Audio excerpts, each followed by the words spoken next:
Institute of Science and I am here to teach you all chemistry. So basically आज के lecture में हम chemistry in everyday life पढ़ने वाले हैं.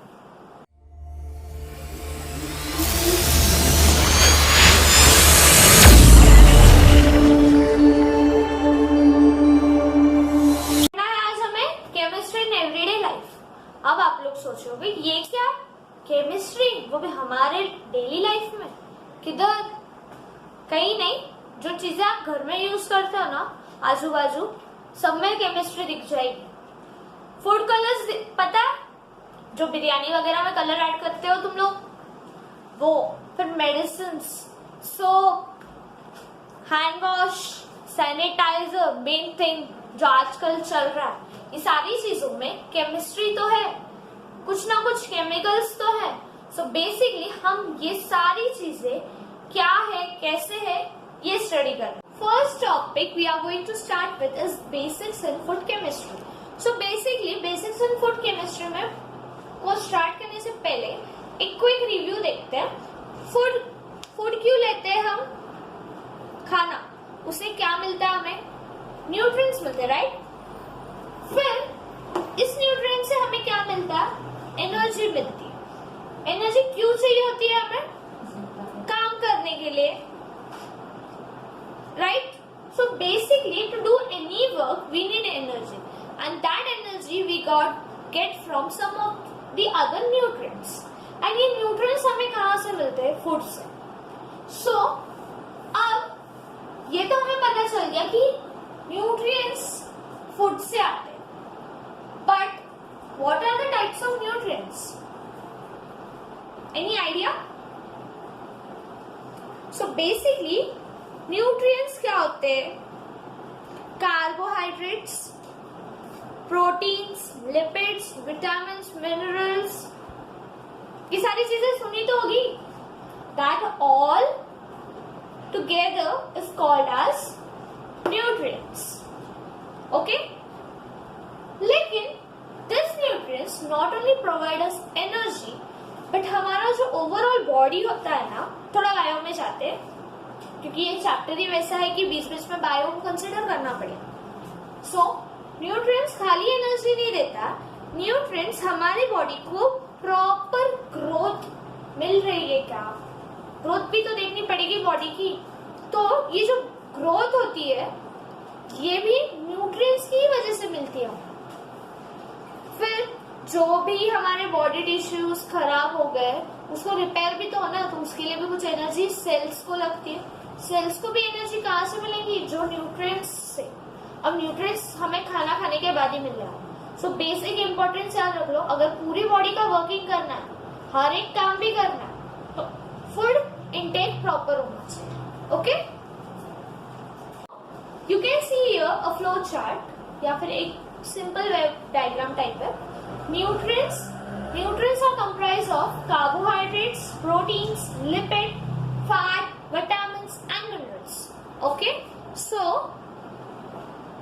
basically in this chapter we are going to study all this कि carbohydrates, proteins, lipids, fat, vitamin, minerals ये जो होते हैं ये हमारी बॉडी को क्या प्रोवाइड करते हैं. So ये जो प्रोटीन एंड कार्बोहाइड्रेट्स होते हैं वो हमारी बॉडी को पॉलीमेरिक मटेरियल्स प्रोवाइड करते हैं. ओके, फिर ये जो पॉलीमेरिक प्रोटीन्स होते हैं या फिर सिर्फ प्रोटीन्स को पकड़ा तो ये प्रोटीन्स कहाँ से बनते हैं? Proteins are nothing but amino acids. तो अमाइनो एसिड्स पूरा एक ग्रुप बनते हैं. अमाइनो एसिड का एक लॉन्ग चेन बनता है और फिर वो टुगेदर जो होता है उसको हम प्रोटीन्स बोलते हैं. ओके, अब हम खाना क्यों पकाते हैं? मतलब पहले तो लोग पका के खाते नहीं थे ना, डायरेक्टली रॉ मटेरियल कंज्यूम करते हैं. बट कभी सोचा है अगर हमने भी हमारे सारे वेजिटेबल्स रॉ खाए तो कैसे होगा? क्यों हमने इसको पकाया? कभी ऐसा सवाल आया आपके मन में? सिंपल क्वेश्चन है इस सवाल का, या फिर इस सवाल का सिंपल आंसर है कि हम खाना इसलिए पकाते हैं हमें पसंद है इसके लिए नहीं, किसी को खाना पकाना आजकल पसंद तो होता नहीं, हमें शॉर्टकट ज्यादा पसंद है, हम वही प्रिफर करते हैं। बट क्या होता है, अगर हम रॉ खाते कोई भी चीज, कोई भी वेजिटेबल अगर हम ऐसे ही खा लेते बिना पकाए, तो क्या होता है वो हमारे पेट में डाइजेस्ट नहीं होता, स्टमक में वो डाइजेस्ट नहीं होता है प्रॉपरली, या फिर जो डाइजेशन होता है ना वो बहुत ज्यादा स्लो होता है। डाइजेशन स्लो होगा तो एनर्जी जो मिलेगी वो भी बहुत स्लो जाएगी। सो डाइजेशन फास्ट हो, अच्छे से डाइजेस्ट हो, ज्यादा एनर्जी मिले, इसके लिए जो है ना ये खाना वगैरह या फिर फूड वी कुक देम, इसको पकाया जाता है अच्छे से ताकि digestion proper. Okay, so basically ये चीज याद रख लो कि कुक्ड फूड मीन्स जो पके हुए खाने होते हैं ना उसको डाइजेस्ट करना इजी होता है रेदर देन अनकुक्ड फूड। क्या तो कॉपी कर लो फटाफट या फिर स्क्रीनशॉट ले लो। Okay, let's check with the food quality chemistry. So basically जो फूड होता है उसकी क्वालिटी क्यों मैटर करती है? क्यों मैटर करती है? कोई भी सस्ता खाना खा लो वो भी तो चल जाएगा, वो हमको चल जाएगा maybe for taste and something, but हमारे बॉडी को नहीं चलता। क्योंकि देखो, हम कोई एक बेस्ट एग्जांपल लेते हैं, किसी शॉप पे जाके कपड़े लेना सेल वगैरह से, एंड किसी शोरूम से जाके वही चीज लेना is totally different thing. Quality का फर्क पड़ता है। हम क्यों क्वालिटी देखते हैं कि वो टिकेगी ज्यादा दिन। अगर हम वैसे ही अगर फूड के केस में हम क्वालिटी फूड देखेंगे तो फूड जो होता है वो क्यों क्वालिटी वाला लेते हैं हम लोग, क्योंकि उसमें ज्यादा प्रोटीन, ज्यादा विटामिन, ज्यादा न्यूट्रिशन होगा। या फिर ये सारी चीजें अगर सेम भी रहेंगी ना तो क्वालिटी फूड में क्या एक डिफरेंस होता है कि वो हमारे बॉडी को हार्म नहीं करती। Okay, so food quality is very important in chemistry. And food quality में क्या क्या चीजें डिस्क्राइब हो सकती है? Flavour, smell, texture, colour and microbial spoilage. Okay, और जो एंजाइम्स नेचुरली उस फूड के है ना वो भी प्रिजर्व्ड होते हैं अच्छी क्वालिटी के फूड में। ओके, अब आप लोगों को बता दिया कि फूड क्वालिटी क्या मैटर करती है बॉडी के लिए।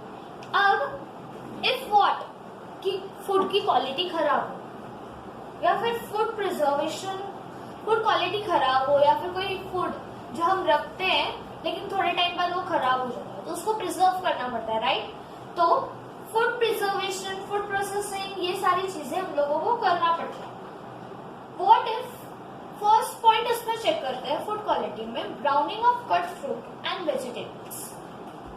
आप लोगों को पता होगा या फिर अगर नहीं पता है, स्पेशली बॉयज या फिर कोई गर्ल्स जो किचन में काम नहीं करते या फिर कोई चीजों को हाथ नहीं लगाते घर के कामों में, तो जिसको अगर नहीं पता है ना, एक डेमो कर लो। कोई भी फ्रूट ले लो, एप्पल ले लो या फिर पोटैटो वगैरह वेजिटेबल ले लो, उसको कट करो और कुछ देर वैसे ही रख दो बाहर, हाफ एन आवर के लिए भी रख देना, बहुत है, पूरा काला हो जाएगा। कभी सोचा है क्यों?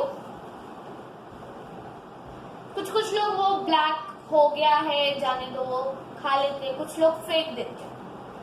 बट द थिंग इज, जब हम कोई भी फ्रूट या फिर कोई वेजिटेबल को कट करते हैं और थोड़ी देर बाद वो ब्राउन हो जाता है, दैट मीन्स उसके अंदर जो सेल्स है उन्होंने केमिकल रिलीज करना स्टार्ट कर दिया। वो केमिकल एक्चुअली जो फ्रूट है ना उसके अंदर का जो पीएच टेम्परेचर वगैरह होता है वो चेंज हो जाता है। जब पीएच चेंज होता है तो सेल्स, कोई भी फूड मटेरियल हो उसके अंदर कुछ सेल्स होंगे। हम बेस्ट एग्जांपल एप्पल का लेंगे। एप्पल को मैंने कट किया और हाफ एन आवर बाद जब मैं उस एप्पल के पास आई तो मैं देखती हूँ कि वो ब्राउन हो गया। वो ब्राउन क्यों हुआ है? क्योंकि मैंने उसको ऐसे ही रख दिया था। तो क्या हुआ, जब वो थोड़ी देर बाहर था तो उसका पीएच चेंज हो गया, जिसकी वजह से जो वो सेल्स है ना एप्पल के अंदर, उन्होंने अपने केमिकल्स रिलीज करना स्टार्ट किया। जब वो केमिकल रिलीज करना स्टार्ट करते हैं ना तो वो केमिकल्स ऑक्सीजन के कांटेक्ट में आते हैं बाद वो ब्लैक होना स्टार्ट हो जाता है। ओके, अब ये जो कट फ्रूट या वेजिटेबल होता है जो ब्राउन होना स्टार्ट हो गया है, अगर हम उसको कंज्यूम करते तो क्या केस है कि वो ऑक्सीडाइज है।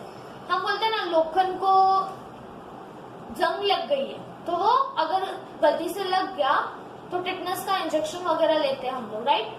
क्यों लेते हैं? क्योंकि हमको पता है उसको जंग लगा है तो वो हमको हार्म करे।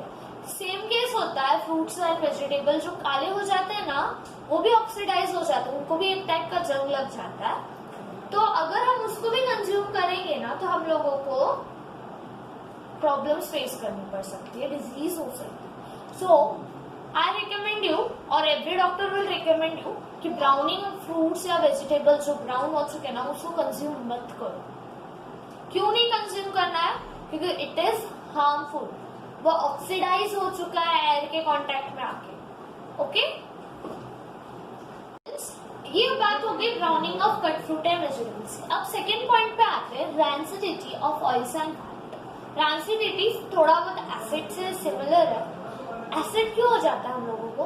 एसिडिटी हो क्यों जाती है? ज्यादा तेल मसाले खाइए तो कुछ लोगों को एसिडिटी हो जाती है, राइट?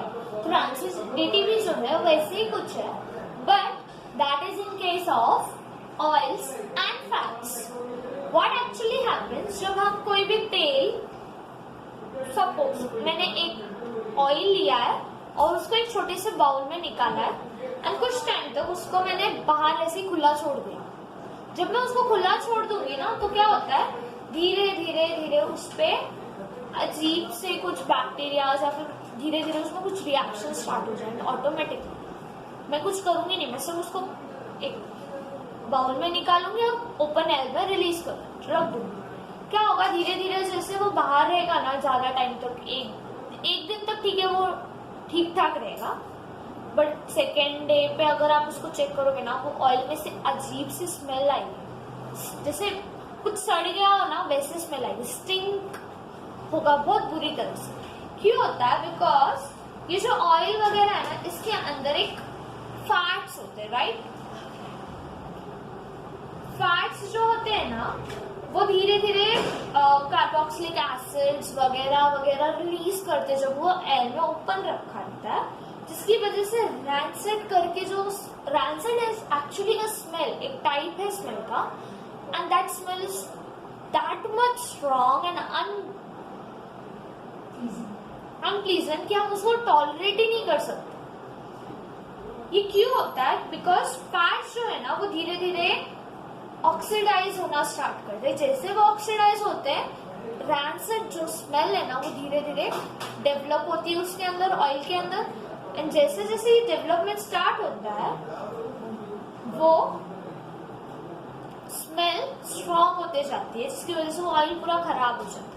बेसिकली जो ऑयल्स होते हैं ना इसमें C डबल बॉन्ड C ये वाला कार्बन प्रेजेंट होता है। सो जब वो ऑक्सीडाइज होता रहेगा ना तो ये बॉन्ड्स ब्रेकिंग वगैरह स्टार्ट हो जाएंगे, एंड क्या होता है उसकी वजह से फैटी एसिड्स जो है ना वो हाई नंबर में रिलीज होंगे। जब ये कंपाउंड ऑक्सीडाइज होने लगेगा तो फैट्स जो है ना वो हाई अमाउंट में रिलीज होंगे, जिसकी वजह से रैंसिड स्मेल ज्यादा आएगी। एंड फिर oxidative reactivity, that oxidative reactivity is nothing but the oxidation of oils और एनी ऑफ द फैट्स, जिसकी वजह से ऑयल्स को स्मेल आती है। ओके, अगर आपको नहीं पता होगा ना, यू कैन ऑयल के साथ ऐसे एक्सपेरिमेंट मत करो। You can go and ask your mother कि 2-3 दिन तेल खुला रख दिया तो उसमें से स्मेल आती है कि नहीं, सिर्फ इतना क्वेश्चन करो।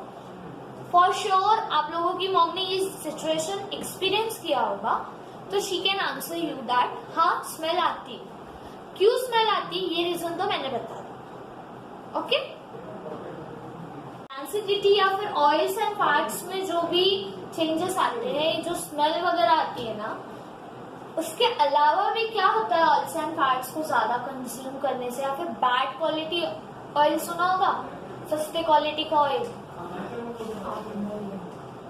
सुना है क्या? सुना होगा। लोग बोलते हैं ना कि सस्ता तेल खा लिया इसके लिए कोलेस्ट्रॉल हो गया, एसिड जलन हो रही है, क्यों? Because that oil is not good for our health. वो जो है ना उसमें कुछ केमिकल्स ऐसे होते हैं जो हमारे बॉडी को डाइजेस्ट नहीं होते, जिसकी वजह से हमारे मेटाबॉलिक एक्टिविटीज में तो प्रॉब्लम आती ही आती है, बट अलॉन्ग विथ इट हमारे बॉडी को डेंजर हो जाता है।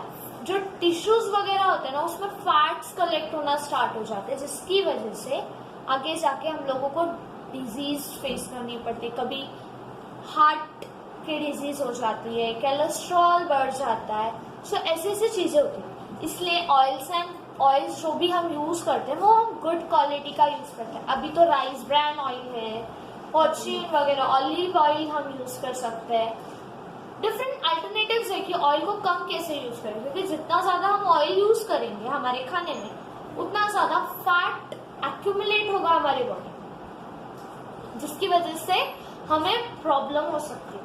Okay, this cholesterol why it happens because of the saturated and unsaturated fats। Means oil की वजह से तो कोलेस्ट्रॉल होता ही होता है, बट ये जो सैचुरेटेड अनसैचुरेटेड फैट्स है, सैचुरेटेड मीन्स सिंगल बॉन्डेड वाले कार्बन से जो बना हुआ फैट होगा, unsaturated means basically alkenes and alkynes से जो फैट्स बने होंगे, उसकी वजह से भी कुछ टाइम कोलेस्ट्रॉल होने के चांसेस हो जाते हैं। ओके, इसमें बेसिकली अनसैचुरेटेड में सिस आइसोमर, ट्रांस आइसोमर का ये जो वेरिएशन होता है ना उसकी वजह से भी कोलेस्ट्रॉल होने के चांसेस होते हैं। Okay, now moving on to the other topic that is omega 3। ये वर्ड आजकल एडवर्टाइजमेंट वगैरह में आप लोगों ने बहुत अच्छे से सुना होगा कि ओमेगा 3 ऑयल्स में प्रेजेंट है, ये वाला ऑयल खरीदो इसमें ओमेगा 3 प्रेजेंट है, ये वाला सामान खरीदो इसमें ओमेगा 3 है। What is actually omega 3? It is natural unsaturated fat। ये naturally फैट्स है जो unsaturated होते हैं।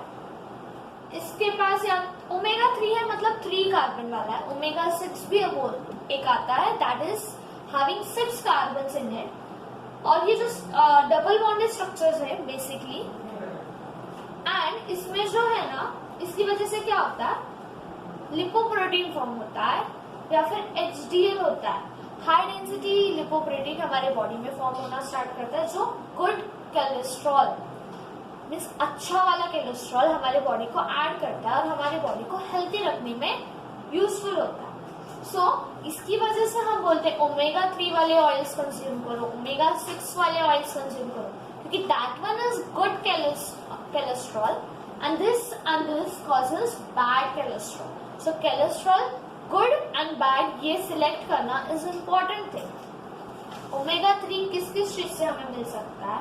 डेली हम वॉलट्स यानी अखरोट, पता होगा, फ्लैक्स सीड्स होते हैं, फिर सोयाबीन्स होते हैं, ये सारी जो चीजें होती है ना इसमें ना ओमेगा 3 बहुत ज्यादा अमाउंट में होता है। ये सारी चीजें कंज्यूम करने की वजह से हमारे बॉडी को गुड कोलेस्ट्रॉल मिलता है, जो हमारे मेटाबॉलिक एक्टिविटीज में बहुत ज्यादा यूजफुल है। Okay, now moving on to the antioxidants as food additives. So what is antioxidants?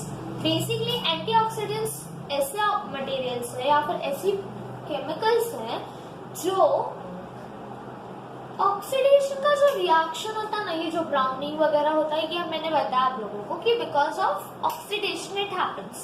So antioxidants का क्या काम होता है कि वो ऑक्सीडेशन जो चल रहा है ना, या तो उसको बहुत ज्यादा डिले कर दे। अगर वो डिले नहीं कर पा रहे, टाल नहीं पा रहे उस चीज को, तो वो क्या करते हैं, वो रिएक्शन को इतना स्लो कर देते हैं कि ऑक्सीडेशन अपने आप रिड्यूस हो जाता है। जब ऑक्सीडेशन स्लो हो जाएगा तो वो चीज जल्दी खराब नहीं होगी, राइट? सो इसके लिए हम एंटीऑक्सीडेंट्स को यूज करते हैं। विटामिन ई जो होता है ना सबसे बेस्ट एंटीऑक्सीडेंट्स है। उसकी वजह से क्या होता है, एडिबल ऑयल्स वगैरह में हम विटामिन ई वाला चेक करते हैं। विटामिन ई वाला अगर ऑयल लेते हैं या फिर जो कोई भी ऑयल लेंगे एंटीऑक्सीडेंट्स करके उसके अंदर प्रेजेंट है, तो वो जो स्मेलिंग होती है, रैंसिडिटी वगैरह होती है, वो नहीं होगी। उससे बैड कोलेस्ट्रॉल प्रोडक्शन कम हो जाएगा, बिकॉज ऑक्सीडेशन ही नहीं है ना। ऑक्सीडेशन हो भी रहा है तो बहुत स्लो हो रहा है, जिसकी वजह से रैंसिडिटी भी हट जाती है और जो बैड कोलेस्ट्रॉल करके जो पॉइंट होता है ना वो भी रिमूव हो जाता है। सो ये 5 टाइप्स है। एक है browning of cut fruits and vegetable, जिसमें हम लोगों को वो फ्रूट्स खाने चाहिए जहां पे वो ब्राउनिंग ना, because browning is not good for our health. फिर रैंसिडिटी के बारे में हमने चेक किया कि what is actually rancidity. Rancidity is a type of smell which comes from oils because of oxidization। फिर सैचुरेटेड अनसैचुरेटेड फैट्स चेक किया हमने कि सी सिंगल बॉन्ड वाले फैट्स होंगे या फिर सी डबल बॉन्ड वाले फैट्स होंगे, तो वो कैसे हम लोगों को बैड कोलेस्ट्रॉल प्रोवाइड करते हैं जो हमारे हार्ट के लिए, हमारे ब्लड प्रेशर के लिए अच्छा नहीं। उसके बाद हमने ओमेगा 3 चेक किया। Omega 3 is good for good cholesterol, अच्छा कोलेस्ट्रॉल प्रोवाइड करता है। फ्लैक्स सीड्स, सोयाबीन्स, ये सारी चीजों से हमें ओमेगा 3 मिलता है। फिर हमने एंटीऑक्सीडेंट्स चेक किया। ये एंटीऑक्सीडेंट्स का अगर प्रेजेंस होगा तो रैंसिडिटी या फिर बैड कोलेस्ट्रॉल जो टॉपिक है वो जो पॉइंट है उसको रिमूव करेगा या फिर उसका प्रोसेस इतना स्लो कर देगा कि फैट्स हमारे बॉडी में एक्यूमुलेट होंगे नहीं। Okay, so this were the 5 things we should keep in mind while using food। Food की क्वालिटी इस 5 चीजों पे हमें डिस्क्राइब करनी है। Okay, are you clear with this topic?